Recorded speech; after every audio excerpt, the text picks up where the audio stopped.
One of my more popular videos is that sneaky choke from 3/4 mount.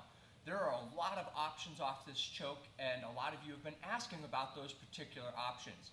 The first thing we're going to look at is when somebody tries to defend that sneaky choke by answering the telephone. It's very common for them to bring that arm over.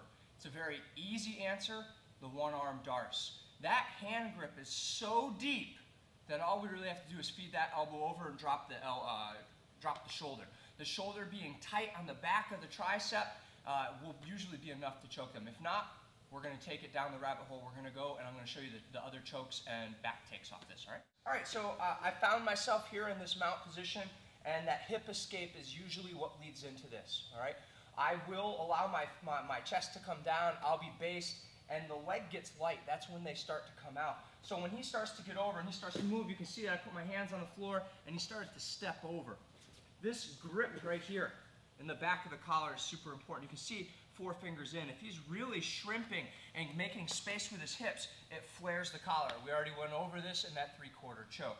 So I do put my 4 fingers in here, and I allow him to either turn in or I turn him in on his own, and he came all the way up. Now for the 3/4 choke, the sneaky choke, I just came right here.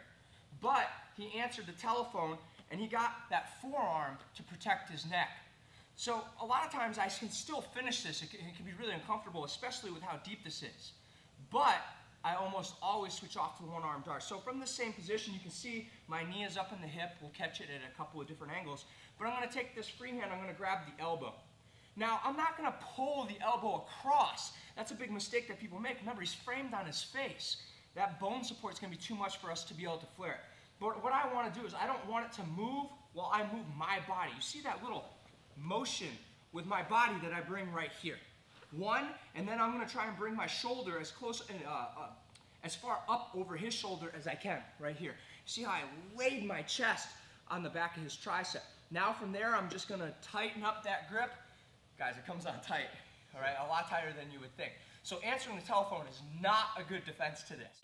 So I'm here, he started to get outside. Oh, I lost my posture, he stepped over. 4 fingers in, I allow him to come up, he answered that telephone. 1, body over, drop my chest, and then I pull this way. Remember that we have to have that straight wrist, okay?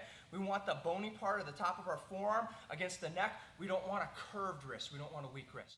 So I'm here, he started to step over. This is a problem. 4 fingers in, I'm even gonna be proactive and move him back this time, all right? Look at how that elbow is stuck up. Control, look at how I move my body around the outside of it and drop my chest. From there, light pull, that hand is just pulling right here.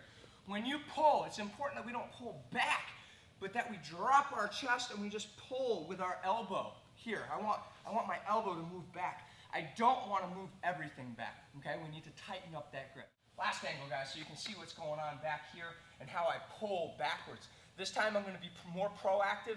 Maybe he doesn't turn up as far as I want him to. I want there to be a little bit of space between our bodies. So I'm here, he steps over, bummer. 1, watch how I post this foot, and I pull him up. Pulling him up is awesome. 1, I'm making space so you can see what's going on here, guys. Normally I'd be right in here. I make a little bit of space, boom, here. I'm not pulling it across as much as I am chalking it and moving my body around it. That's an important distinction. Here, maybe he thinks he's safe. Maybe I try to go for this first. 1, and then there. And here I'm dropping my chest, and I'm just going to pull with that bottom hand. Guys, this is high percentage, almost as high percentage as the original choke, but sometimes this doesn't work either. We're going to take it to the next step. Don't fret.